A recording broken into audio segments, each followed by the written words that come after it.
जितना कष्ट कंटकों में है, उनका जीवन सुमन खिला। गौरव गंध उन्हें उतना ही यत्र तत्र सर्वत्र मिला।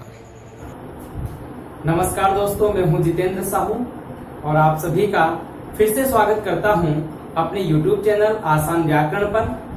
मित्रों, आज हम अध्ययन करेंगे हिंदी व्याकरण की जो शब्द विचार टॉपिक है, उसमें आता है संधि, समास, उपसर्ग और प्रत्यय। ये थे रचना के आधार पर और आज हम अध्ययन करेंगे संधि का। तो मित्रों देखिए, संधि किसे कहते हैं? सबसे पहला प्रश्न है हमारा, संधि किसे कहते हैं? तो मित्रों, संधि की परिभाषा है कि दो वर्णों के परस्पर मेल से उत्पन्न विकार को संधि कहते हैं।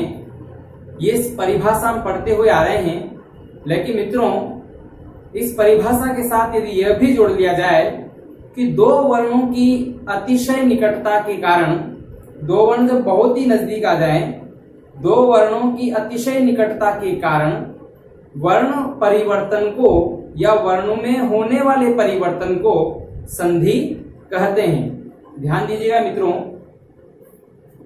दो वर्णों के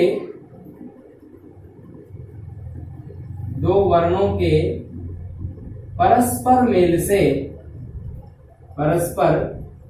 मेल से उत्पन्न विकार को, ये विकार शब्द पर ध्यान दीजिए मित्रों, यदि विकार नहीं होता है उत्पन्न विकार को संधि कहते हैं। लेकिन ध्यान देना, यदि यह विकार नहीं होता है यानी परिवर्तन नहीं होता है तो मित्रों संधि नहीं है। ध्यान दीजिएगा, यदि मैं कहता हूं अन प्लस आचार और मित्रों तो शब्द हो जाता है अनाचार, तो इसमें कोई परिवर्तन नहीं है। ये न आ में समाहित हुआ है, न आ में समा गया है, किंतु परिवर्तन कुछ भी नहीं हुआ है। तो हम परिवर्तन को समझें कि परिवर्तन कैसे होता है। तो ध्यान दीजिएगा मित्रों, एक शब्द मैंने लिया यहाँ पर हिम प्लस आलय। अब हमें ऐसा लगता है कि शब्द क्या बनता है? हिमालय। तो परिवर्तन, ऐसा लगता है कि परिवर्तन तो यहाँ भी नहीं हुआ। मित्रों परिवर्तन हुआ है, और परिवर्तन कैसे हुआ है? यह न में हलंत था और न सीधे ही आ में समाहित हो गया और क्या बन गया? नाम। लेकिन यहाँ हिम में हलंत लगाने के बाद म में अ बाहर आता है और फिर यहां से आ लिया हमने, पीछे लिया लय।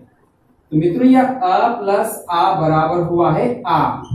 या इसमें कहा हुआ देखिए आप, इसमें तो कोई एक वर्ण दूसरे वर्ण में मिलकर कोई नया वर्ण नहीं बना है, जबकि यहाँ पर यह आ में समाहित हुआ है और फिर बना है आ, और फिर अब म इसमें मिलेगा मित्रों। अब म इसमें मिलेगा तो बनेगा हिमा, और फिर पीछे से उठा लिया हमने लय। अब शब्द बना है हिमालय। मित्रों म को तो आ में हमने यहाँ जोड़ा है, लेकिन पहले अ तो किसमें जुड़ा है? आ में जुड़ा है। तो ये परिवर्तन हुआ है, उसके बाद फिर म आ में समाहित हुआ है, जबकि यहाँ पर देखिए यह न सीधे ही आ में समाहित हुआ है। आपके बात समझ में आ रही होगी। तो दो वर्णों के मेल से उत्पन्न विकार को संधि कहते हैं, या दो वर्ण जब अत्यधिक नजदीक आ जाते हैं और नजदीक आ जाने के कारण जो वर्ण परिवर्तन होता है उसे हम क्या कहते हैं मित्रों? संधि कहते हैं। ध्यान दीजिएगा, संधि शब्दों में पहले से ही है, केवल हम उसको नियमबद्ध अध्ययन करते हैं। यानी शब्द तो पहले ही बन चुके, हम संधि विच्छेद जो करते हैं वो केवल शब्द को समझने के लिए करते हैं, या ये समझने के लिए करते हैं कि किन दो शब्दों से मिलकर के यह शब्द बना है। क्योंकि संधि में शब्द का मूल स्वरूप ही गायब हो जाता है। कई शब्द तो ऐसे हैं जिसमें शब्द का मूल स्वरूप ही गायब हो जाता है, क्योंकि जब संधि होती है तब कैसे होता है मित्रों? देखिए, ये शब्द हम देखते हैं श्रीमत शरद प्लस चंद्र। अब जब यह संधि होती है मित्रों त बदल जाता है च में। जब हम अध्ययन करेंगे व्यंजन संधि का तब ये बातें आपके समझ आएगी। और श बदल जाएगा छ में, और यहाँ पर भी ये द बदल जाएगा च में, और ये च पहले से है ही सही। अब ध्यान देना मित्रों कि क्या शब्द बनेगा, श्री मच्छर चंद्र। अब देखिए इसमें 3 शब्द थे मित्रों, 1 2 और 3 शब्द है, श्रीमत, शरद और चंद्र। तो यहाँ देखिए शब्द और शब्द क्या बन गया, श्री मच्छर चंद्र, श्री मच्छर चंद्र। अब देखिए मित्रों शब्द का मूल स्वरूप ही गायब हो गया। यहाँ श्रीमत दिखाई नहीं दे रहा है, यहाँ शरद दिखाई नहीं दे रहा है।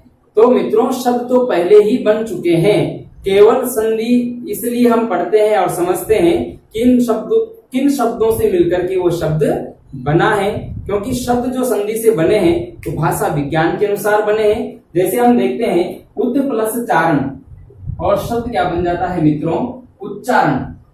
उच्चारण तो ये त इस च के नजदीक आने के कारण, जो मैं बात बोल रहा हूं उसको समझने का प्रयास करें। ये जो त है इस च के नजदीक आने के कारण अपना स्वरूप बदलकर क्या हो जाता है, च, क्योंकि जिह्वा को एक ही जगह से बोलना है। उच्चारण, जिह्वा को पहले उत पे जाना पड़ता, त पे, फिर च पे जाना पड़ता। इससे पहले ही जिह्वा को एक ही स्थान से उसने जो है डबल च बोल दिए। तो मित्रों उच्चारण की सुविधा से जो है शब्दों में संधि निहित होती है। तो ध्यान दीजिएगा अभी तक हमने क्या बातें की है कि 2 वर्णों के परस्पर मेल से या अतिशय नजदीक होने के कारण उन वर्णों में जो परिवर्तन आता है, विकार आता है, उस विकार को हम क्या कहते हैं, संधि। और यदि विकार नहीं आता है मित्रों तो वह संधि न होकर के केवल क्या कहलाता है, संयोग कहलाता है, जो हमने यहाँ पढ़ा था सम प्लस आस। अब मित्रों ये म सीधे ही आ में समा गया और शब्द क्या बन गया, समास। तो यहाँ कोई परिवर्तन नहीं है और इसे हम क्या कहेंगे, इसे हम कहते हैं संयोग। तो जहां पर वर्ण एक वर्ण दूसरे वर्ण में मिलता है और कोई परिवर्तन नहीं होता है तो इसे हम क्या कहते हैं, संयोग कहते हैं, संयोग। और यदि वर्ण में परिवर्तन होता है, विकार होता है, उसे हम क्या कहते हैं, संधि कहते हैं। और मित्रों हम संधि का अध्ययन संधि को हम 3 प्रकार से पढ़ते हैं, स्वर संधि, स्वर संधि, व्यंजन संधि और विसर्ग संधि। ये तो हम सभी जानते हैं कि हम 3 प्रकार की संधि पढ़ेंगे, स्वर संधि, दूसरी है व्यंजन संधि और तीसरी है विसर्ग संधि, विसर्ग संधि। लेकिन मित्रों ये हम संधि पर आएंगे, इसके पहले एक बात ध्यान रहे आपको कि संधि कहाँ होती है। संधि 2 वर्णों में होती है। संधि कहाँ होती है, 2 वर्णों में होती है। और वो जो 2 वर्ण हैं वो कौन से होते हैं, प्रथम शब्द का अंतिम वर्ण, प्रथम शब्द का अंतिम वर्ण, अंतिम वर्ण प्लस दूसरे शब्द का, दूसरे शब्द का प्रथम वर्ण, दूसरे शब्द का प्रथम वर्ण। ध्यान देना मित्रों हमें इस बात को समझ लेने पर बार बार परिभाषाएं रटने की आवश्यकता नहीं है। जब मैं आपसे बात करूंगा कि अ आ के बाद अ आ जाए तो आ हो जाएगा, तो ये अ आ के बाद अ आ जाए मतलब ये अ आ कौन सी होनी मित्रों, प्रथम शब्द का अंतिम वर्ण के बाद अ या आ जाए मतलब दूसरे शब्द का अंतिम वर्ण भी, दूसरे शब्द का प्रथम वर्ण भी यदि अ या आ हो तो क्या हो जाएगा, आ।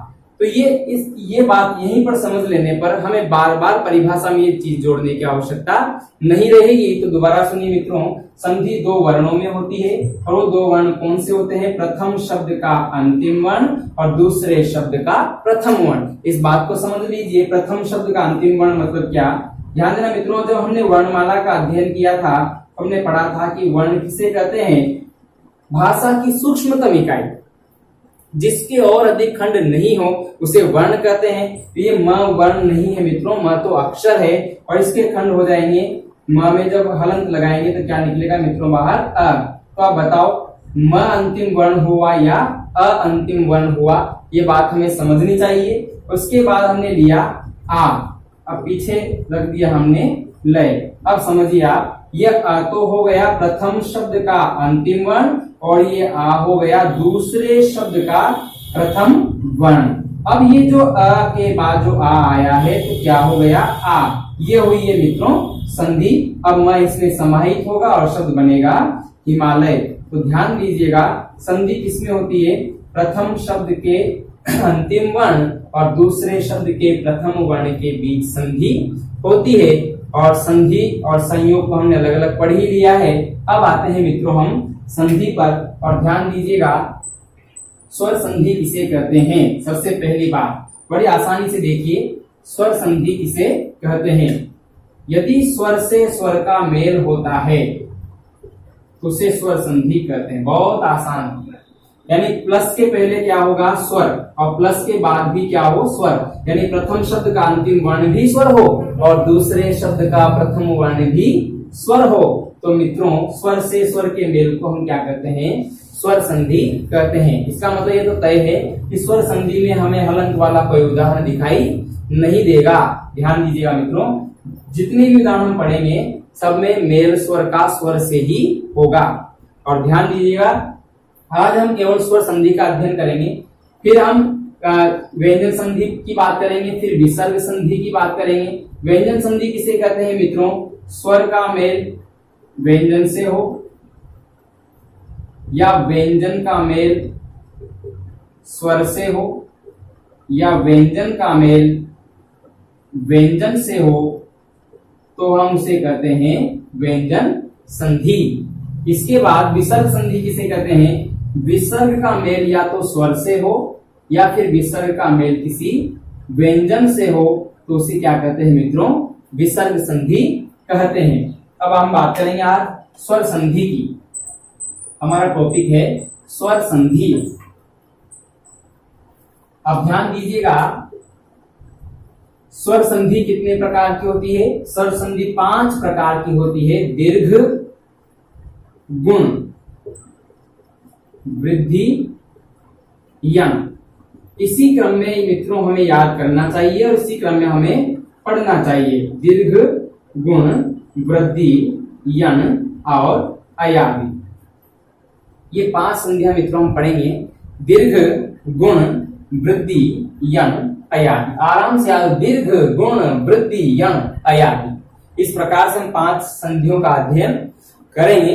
5 नियमों से हम स्वर संधि पढ़ेंगे। अब ध्यान देना मित्रों, यहां तक की जो संधि हम पढ़ेंगे दीर्घ, गुण, वृद्धि तक, ये तो हम पढ़ेंगे अलग तरीके से और यण और अयादि को हम पढ़ेंगे अलग तरीके से। ये तरीका क्या है मित्रों सुनिए, यहां तक की जो हम 3 संधियों का अध्ययन करेंगे उसमें तो क्या होगा, प्लस ये जोड़ का जो चिन्ह है, इसके पहले जो स्वर है, इसके पहले जो स्वर है और प्लस के बाद जो स्वर है, ये दोनों मिलकर एक नए मतलब एक स्वर में परिवर्तित हो जाएंगे।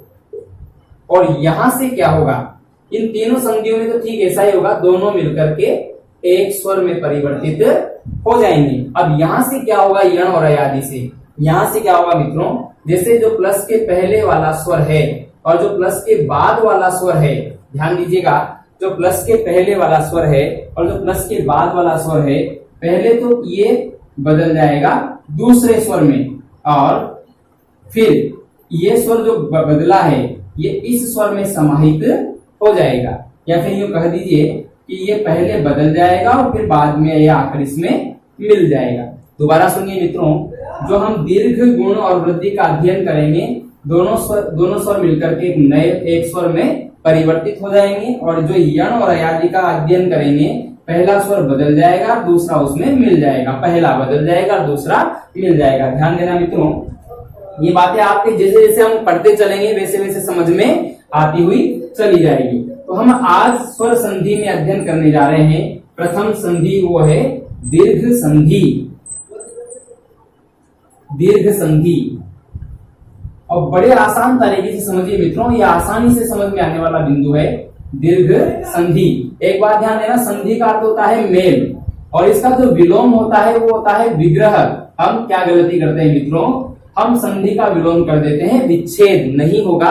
संधि का मतलब होता है मिलना और विग्रह का मतलब होता है टूटना। तो ध्यान देना, संधि का विलोम होता है विग्रह, ठीक है, और संधि का अर्थ होता है मेल। अब ध्यान देना, हम दीर्घ संधि पढ़ेंगे और दीर्घ संधि का मैंने यहाँ पर जो नियम लिखा वो इस प्रकार है, आसानी से पढ़िए। जितने हम आसान तरीके से पढ़ेंगे मित्रों, जितनी सहजता से पढ़ेंगे, उतनी ही बातें हमारे समझ में आती हुई चली जाएगी। ठीक है मित्रों, आसानी से हमें क्या होता है, कभी कभार ज्यादा स्ट्रेस लेने से बातें समझ में नहीं आती है, और अगर हम आसानी से समझने का प्रयास करते हैं तो वो समझ में आती हुई चली जाती है। ध्यान देना, मैंने नियम लिखा 11 स्वर है हमारे, अ आ ई उ फिर री ए ऐ ओ औ, ये 11 स्वर हैं। मिलेंगे तो 11 में से कोई ना कोई परस्पर मिलेंगे। ध्यान देना, अब वो कौन कौन से मिलेंगे और किस प्रकार से मिलेंगे समझिएगा। पहले संधि का नियम पढ़ रहे हैं, दीर्घ संधि। उसका नियम है, यदि अ आ के बाद, ई या ई के बाद, उ या उ के बाद इन्हीं के समान कोई स्वर आ जाए, इन्हीं के समान स्वर आ जाए, तो मित्रों परिवर्तन में क्या हो जाएगा, दीर्घ रूप हो जाएगा। परिवर्तन तो होना जरूरी है, क्योंकि बिना परिवर्तन के संधि नहीं होती है। परिवर्तन तो होना जरूरी है, तो परिवर्तन में इन स्वरों का क्या हो जाएगा, दीर्घ रूप। पहले तो हम दीर्घ रूप देख लेते हैं। अ और आ का दीर्घ रूप क्या है, आ। ई और ई का दीर्घ रूप क्या है, ई। उ और उ का दीर्घ रूप क्या है, उ। अब ध्यान देना मित्रों, ये ओब्लिक जो लगा हुआ है, इसका अपने आप में बड़ा महत्व है। यहाँ पर क्या महत्व है कि यहाँ पर लिखा हुआ है अ आ या, ई या, उ के बाद इन्हीं के समान कोई स्वर है। अब इस समान शब्द को समझिएगा। अ आ का समान क्या होगा मित्रों, अ आ का समान होगा अ या आ, और ई या ई का समान क्या होगा, ई या ई। उ और उ का समान क्या होगा मित्रों, उ या उ। ये नियम हमारा स्पष्ट हो गया। अ आ के बाद इन्हीं के समान, ई के बाद इन्हीं के समान, उ के बाद इन्हीं के समान स्वर आ जाए तो इनका दीर्घ रूप हो जाता है परिवर्तन में। अब बताओ, जब परिवर्तन में होगा तो दीर्घ रूप कौन सा ई है, आ, तो इसमें हो जाएगा आ। इसका दीर्घ रूप कौन सा, ई, तो यहाँ हो जाएगा ई। इसका दीर्घ रूप कौन सा है, उ, तो यहाँ हो जाएगा उ। ये हो गए हमारे दीर्घ संधि के 3 उपनियम। ये पहला नियम और इसके उपनियम। ध्यान देना मित्रों, अ आ के बाद अ या आ जाए तो क्या हो जाएगा, आ। ई के बाद ई या ई आ जाए तो ई। उ या उ के बाद उ या उ आ जाए तो उ। परिवर्तन में ये इनका दीर्घ रूप हो जाएगा। अब ध्यान देना, ये प्लस के पहले वाला जो शब्द है वो कौन सा होगा, प्रथम शब्द का अंतिम वर्ण हो, या तो अ हो या फिर आ हो, और द्वितीय शब्द का प्रथम वर्ण या अ हो या आ हो, तो दोनों मिलकर के क्या हो जाएगा, आ। बाकी सभी में ऐसा ही होना है। अब ध्यान देना, हम दीर्घ संधि का भी पहला नियम लेते हैं मित्रों। इसका विश्लेषण देखिए एक बार। अ या आ के बाद अ या आ जाए तो क्या हो जाएगा, आ। अब चाहे अ के बाद अ हो या आ के बाद आ हो, चाहे अ के बाद आ हो या आ के बाद अ हो, हर स्थिति में क्या होना है मित्रों, आ। पहले हम बिल्कुल साधारण से उदाहरण देख लेते हैं। जैसे ये लाभ प्लस अर्थी, जब हम भ के हलंत लगाएंगे, हलंत क्यों लगाएंगे, क्योंकि हमें अंतिम वर्ण प्राप्त करना है, और अंतिम वर्ण भ के हलंत रखते क्या निकलेगा, अ। और यहाँ से क्या उठाया मैंने, अ। बताओ ये अ के बाद क्या आ गया, अ। ये रहा हमारा नियम। अ के बाद अ, तो बताओ क्या हो जाएगा, आ। और बताओ शब्द क्या बन जाएगा, लाभार्थी। लाभार्थी। इसके बाद अगला देखिए, एक शब्द लिया मैंने यहां पर,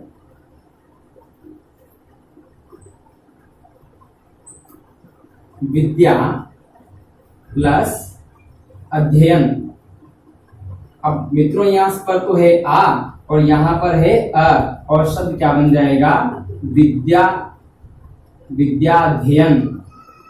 ये केवल मैं इस चीज को समझाने के लिए बोल रहा हूं कि जो हमने लिखा है कि अ के बाद अ हो, चाहे आ के बाद अ हो, या आ है उसके बाद क्या आया है, अ, तब भी क्या होना है मित्रों, आ होना है। इसके बाद देखना, ये लिया मैंने यहां पर विद्या प्लस आलय। ये यहीं पर हम बात करेंगे, इसके बाद हम सीधे उदाहरण लिखेंगे। ये विद्या में क्या है मित्रों, आ। अंतिम वर्ण क्या है, आ, और यहाँ भी क्या है अंतिम वर्ण, ये प्रथम वर्ण आ। ये क्या हो जाएगा, आ प्लस आ बराबर आ, और शब्द क्या हो जाएगा मित्रों, विद्यालय। विद्यालय। इसके बाद देखिए, एक लिया मैंने यहां पर हिम प्लस आलय। अब देखिए मित्रों, इस विद्या अध्ययन में यहाँ क्या था, आ, और आ के बाद क्या था, अ। इस विद्यालय में यहाँ क्या था, आ, और आ के बाद क्या था, आ। और यहाँ हिम में क्या है मित्रों, अ और अ के बाद क्या है, आ। और लाभार्थी जो शब्द हमने लिखा था उसमें क्या था, लाभ प्लस अर्थी। तो यहाँ क्या था मित्रों अ, और यहाँ भी क्या था अ। अब ध्यान देना, आ के बाद अ आए, चाहे आ के बाद आ आए, या अ के बाद आ आए, या अ के बाद अ आए, हर स्थिति में क्या होना है मित्रों, आ होना है। शब्द क्या बन जाएगा, हिमालय। यहाँ क्या बन जाएगा, लाभार्थी, लाभार्थी। और मित्रों ये उदाहरण हमने केवल समझने के लिए लिए हैं। अब इतने सीधे उदाहरण तो प्रतियोगी परीक्षाओं में पूछे नहीं जाते हैं, या बहुत कम मान लीजिए आप एसटीसी पीटीटी में पूछ लिए जा रहे हैं, वो एक अलग बात है। अन्यथा अब हमें शब्द देखने हैं दीर्घ संधि। यदि मित्रों आपको अच्छा लग रहा है तो आप चैनल को सब्सक्राइब जरूर करें और बेल आइकन को प्रेस करें, ताकि हमारे वीडियो सबसे पहले आप देख सकें। अब ध्यान देना मित्रों, हम दीर्घ संधि के उदाहरण देखते हैं।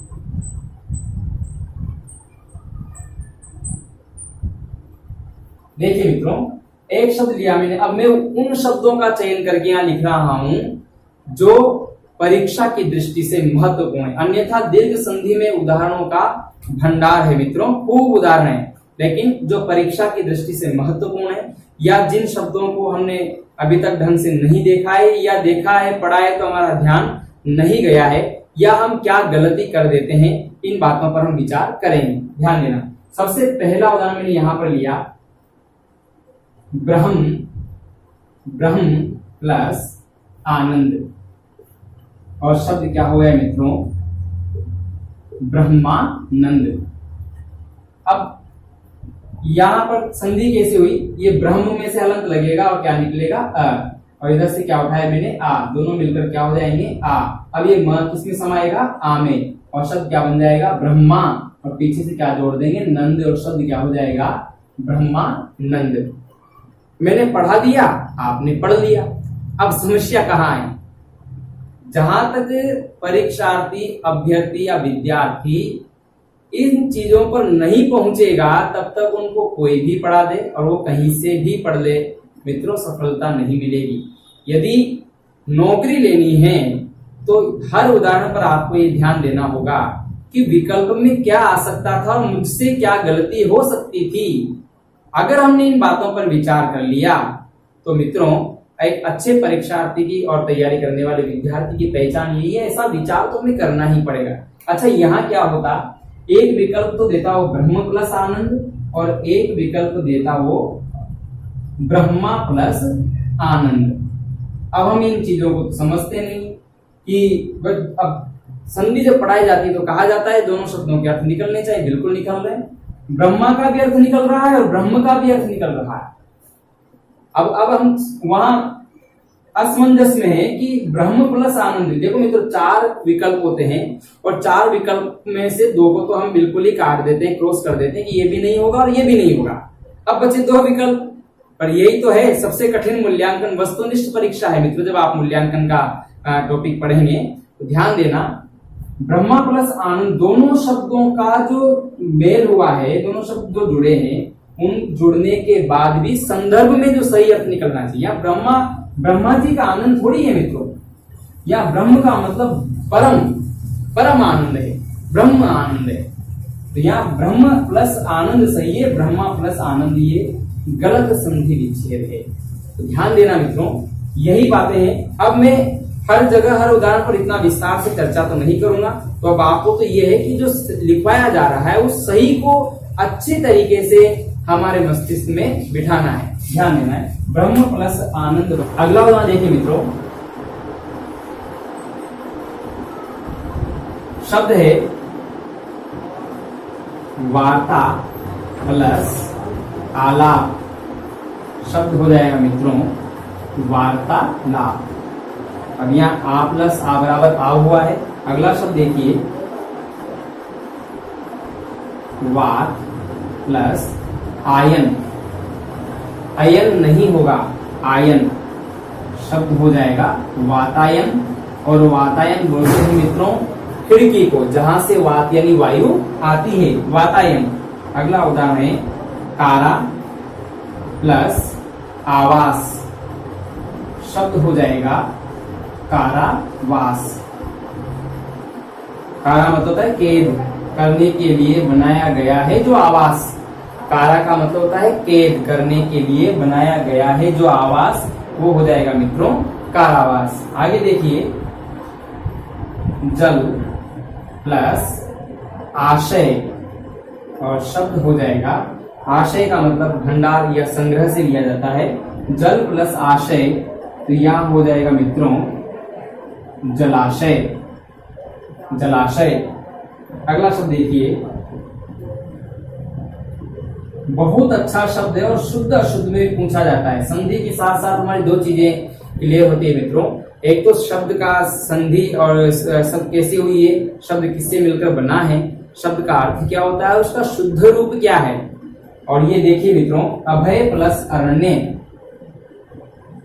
अभय प्लस अरण्य।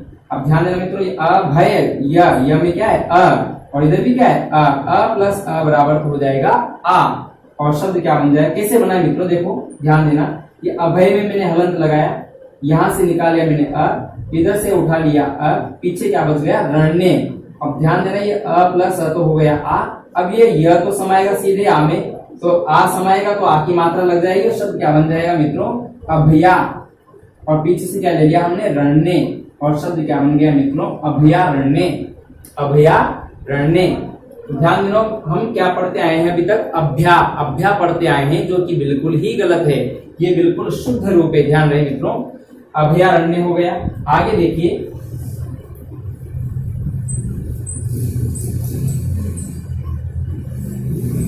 आगे देखिए, एक शब्द है क्रम प्लस अंक, क्या हो जाएगा क्रमांक। एक शब्द है शत प्लस अवधि, बड़ी की मात्रा है मित्रों, शब्द हो जाएगा शताब्दी, शताब्दी यानी 100 वर्ष का समाहार, अब्द मतलब होता है वर्ष, 100 वर्ष वाली शताब्दी।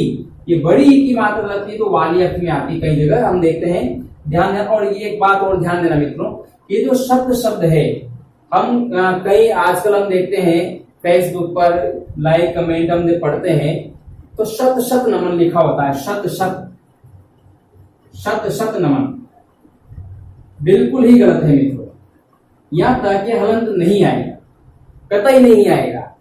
शत शब्द है पूरा, शत यानी होता है 100। ध्यान देना मित्रों, ये शब्द जो हम लिखते हैं या हम पढ़ते हैं या देखते हैं, ये गलत तरीका है इस लिखने का। ये सही शब्द है शत प्लस अवधि बराबर क्या हो जाएगा शताब्दी। आगे देखिए मित्रों, शब्द है शोक प्लस आकुल, शोक यानी दुख से है, आकुल यानी व्यथित, तो शब्द हो जाएगा शोकाकुल, शब्द हो जाएगा शोकाकुल। शब्द है मित्रों शोक प्लस प्रेम प्लस आतुर, तो शब्द हो जाएगा प्रेमातुर, प्रेम प्लस आतुर, और शब्द हो जाएगा मित्रों प्रेमातुर। अब ध्यान देना, यहाँ पर इस प्रेमातुर शब्द का जो समास पूछा जाता है, हालांकि हम समास में बात करेंगे, तो प्रेम के लिए आतुर, या प्रेम में आतुर, या प्रेम से आतुर। मैं आपको विकल्प दे रहा हूं, आप कमेंट में मुझे बताइएगा इसका सही समास विग्रह क्या होगा। प्रेम के लिए आतुर, प्रेम से आतुर, प्रेम में आतुर, ये 3 विकल्प है मित्रों आपके पास, और 3 में से आप सही जवाब कमेंट में जरूर लिखकर भेजें, ठीक है मित्रों। हम अगली कक्षा में इसकी चर्चा करेंगे। ध्यान देना, प्रेमातुर शब्द हो गया, और कुछ शब्द जो है वो देखिए, ये शब्द है सत्य प्लस अर्थ, सत्य प्लस अर्थ, और शब्द बन जाता है सत्यार्थ, सत्यार्थ। और हम क्या करते हैं मित्रों, ये आधा त और यह देखकर इसमें यण संधि भर देते हैं। अत्यधिक, अत्यधिक, अत्यल्प जैसे शब्दों को पढ़कर हम सत्य देखते ही यण संधि में पहुंच जाते हैं, और परीक्षक हमारी कमजोरी जानता है, तो वो ऐसे उदाहरण ज्यादा हमें देता है मित्रों। यहाँ सही उदाहरण देखिए, सत्य प्लस अर्थ हो जाएगा सत्यार्थ। ऐसा एक शब्द और दे रहा हूं मैं आपको, दैत्य, दानव यानी राक्षस को बोलते हैं, और अरि मतलब शत्रु, और क्या हो जाएगा मित्रों अ प्लस अ बराबर आ, और शब्द हो जाएगा दैत्यारी, दैत्यारी। और एक शब्द है सत्य प्लस आग्रह, सत्य प्लस आग्रह, और शब्द हो जाएगा सत्याग्रह, सत्य के लिए आग्रह, सत्याग्रह, सत्य के लिए आग्रह। तो ये त्य वाले जो शब्द लिखे मैंने, इनको ध्यान देना आप। एक शब्द है अंत्य प्लस अक्षरी, अंत्य प्लस अक्षरी, और शब्द हो जाएगा अंत्याक्षरी, अंत्याक्षरी। ध्यान देना मित्रों, ये सभी शब्द हैं और बड़े महत्वपूर्ण शब्द हैं, हमें भ्रमित करने वाले शब्द हैं। सत्यार्थ, दैत्यार्थ, दैत्यारी, सत्याग्रह और अंत्याक्षरी। इनमें आधा त या देखकर आधा त और यह देखकर हम जो है भ्रमित हो जाते हैं और इसमें यण संधि पर हम क्लिक कर देते हैं। ध्यान देना मित्रों, ये सब जल्दीबाजी में होता है और गलती हमसे वहां ज्यादा होती है जिन चीजों को हम बहुत अच्छी तरीके से पढ़कर गए हैं, लेकिन फिर भी सावधानी हटी और दुर्घटना घटी मित्रों। तो बिल्कुल ध्यान से, थोड़ा धैर्य चाहिए पढ़ने के लिए भी और परीक्षा देने के लिए भी। जब तक धैर्य नहीं आएगा तब तक हम जो है सफलता की कामना नहीं कर सकते। तो सबसे पहले हमारे अंदर धैर्य लेकर आए, हम बड़ी आसानी से पढ़े, आसानी से उसको जो चीजों को हल करें, समझें, कोशिश करें। आगे देखिए,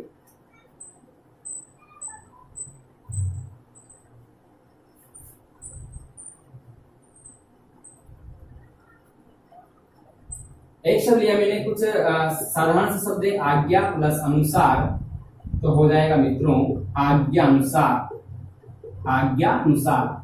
और ये जो शब्द तो खूब है मित्रों, इसमें एक शब्द है मुर प्लस अरि, मुर नामक राक्षस के अरि है जो, बहुव्रीहि समास है और शब्द हो जाएगा मुरारी। एक शब्द देख लीजिए मित्रों, गीत प्लस अंजलि, गीत प्लस अंजलि। और यहाँ थोड़ा सा ये ध्यान रखना है आपको, ये अंजलि में छोटी की मात्रा लगेगी। अब कोई भी शब्द हो, चाहे श्रद्धांजलि हो, काव्यांजलि हो, गीतांजलि हो, पतंजलि हो, सब में ल की छोटी की मात्रा लगेगी, ये ध्यान रहे, ठीक है।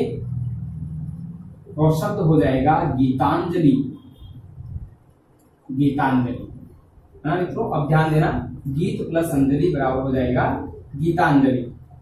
आगे देखिए, एक शब्द आता है हमारे मुक्ता प्लस अवली। अब ये अवली, ये अवली में बड़ी की मात्रा आती है, चाहे दोहावली हो, चाहे गीतावली हो, प्रश्नावली हो, सब में ली में बड़ी की मात्रा है, इस बात को ध्यान रखना। और मुक्त नहीं होगा मित्रों, मुक्ता मतलब होता है मोती, और मोती इसमें जोड़े गए, पिरोए गए, तो शब्द होगा मुक्तावली। ध्यान देना, मुक्ता प्लस अवली होगा और सही संधि विच्छेद यही है मित्रों, शब्द हो जाएगा मुक्तावली, मुक्तावली। चाहे वो दीपावली हो, दीप प्लस अवली हो, दीप प्लस अवली, और शब्द हो जाएगा दीपावली, दीपावली। एक शब्द है मित्रों द्रोण प्लस आचार्य, द्रोण प्लस आचार्य, और शब्द हो जाएगा द्रोणाचार्य, द्रोणाचार्य। ठीक है मित्रों, आगे देखिए,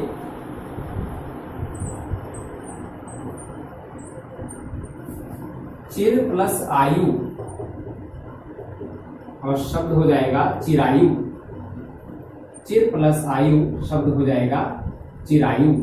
ठीक है मित्रों, दीर्घ प्लस आयु, तो शब्द हो जाएगा दीर्घायु, दीर्घ प्लस आयु, शब्द हो जाएगा दीर्घायु। तो ध्यान रहे, एक तो हमें क्या करना है कि शब्द का संधि विच्छेद करते समय दोनों शब्दों को तोड़ने के बाद, दोनों शब्द तो सार्थक होने चाहिए, और सार्थक होने के बाद संदर्भित अर्थ भी हमें लेकर जाना है कि संदर्भित अर्थ सही है या नहीं है। ठीक है मित्रों, आगे देखना, शब्द है उप प्लस अध्याय, तो क्या हो जाएगा मित्रों उपाध्याय। तो इसमें दो संधि है, यहाँ अधि प्लस आय है, तो यह यण संधि का उदाहरण भी है, अधि प्लस आय, और ये क्या हो जाएगा अध्याय, और इसमें उप प्लस। अब ध्यान देना, एक दो जो शब्द और हैं, एक है नारायण। ये नारायण जो शब्द है काफी चर्चा में रहा है मित्रों, नारा प्लस अयन, इसका सही संधि विच्छेद है नारा प्लस अयन। नारा जल राशि को बोला जाता है नारा प्लस अयन। अयन का मतलब होता है स्थान, तो विशाल जल राशि में है जिनका स्थान मित्रों वो कहलाते हैं नारायण, नारायण। और एक शब्द और देख लीजिए मित्रों, राम प्लस अयन, राम प्लस अयन, ये हो जाएगा रामायण, रामायण। जब इसकी रामायण शब्द के संधि विच्छेद जो है 3 संध्या इसमें मानी जाती है मित्रों, लेकिन प्राथमिकता हम जो है दीर्घ संधि को देते हैं। ये अयादि संधि के अनुसार भी शब्द बनता है रामे प्लस अन, रामय प्लस अन।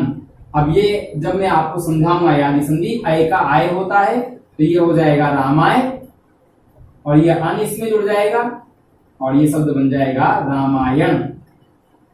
तो ये भी नियम है, और न का आना नियम जब हम पढ़ेंगे तब भी मैं आपको स्पष्ट करूंगा।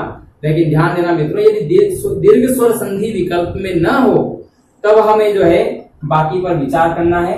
ये अयादि में पूछा नहीं जाएगा, ध्यान रहे, ये संस्कृत के अनुसार है, क्योंकि अयादि में नहीं पूछा जाएगा। तो फिर हम इसमें अगर दीर्घ संधि नहीं हो तो व्यंजन संधि पर हम जो है क्लिक कर सकते हैं, ध्यान रहे। अब आगे देखिएगा, दीर्घ संधि के जो अपवाद है उनकी हम चर्चा कर लेते हैं। दीर्घ संधि के अपवाद कौन कौन से हैं। अब एक बात और ध्यान देना, अपवाद क्या होते हैं मित्रों, जो नियम की पालना नहीं करते हैं वो अपवाद है, यानी बनना क्या चाहिए और बन क्या जाए यही तो अपवाद है।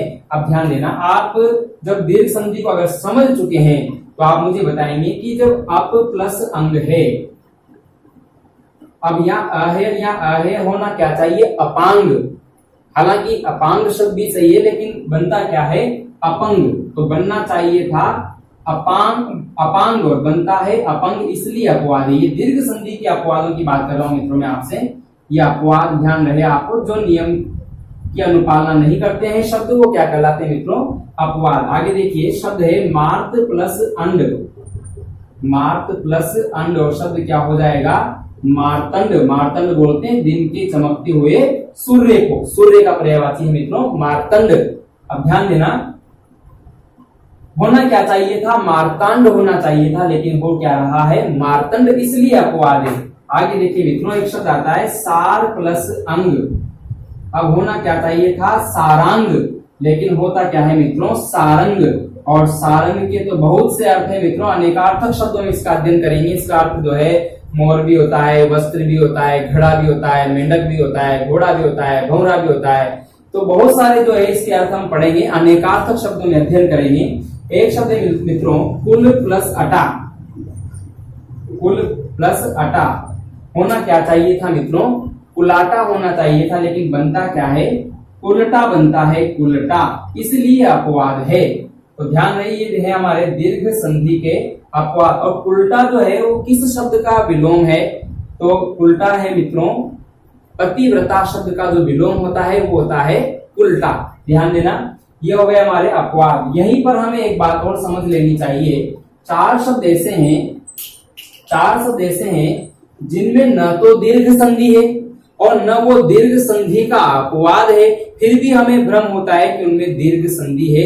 उनमें संस्कृत की एक विशेष संधि है, बस केवल उनको एक बोलने के सरलता के अनुसार उनमें संधि हुई है, उच्चारण की सरलता के अनुसार उनमें संधि हुई है, लेकिन दीर्घ संधि नहीं है। वो शब्द कौन कौन से मित्रों, वो शब्द है दीन प्लस नाथ, ये सही टुकड़ा है शब्द का, और बनता क्या है, दीनानाथ, दीनानाथ। और यदि विकल्प में मिल जाए दीन प्लस अनाथ तो मित्रों वह संधि गलत है, ऐसा नहीं आएगा। शब्द का टुकड़ा होगा दीन प्लस नाथ और शब्द बनेगा दीनानाथ। एक शब्द है मित्रों विश्व प्लस मित्र।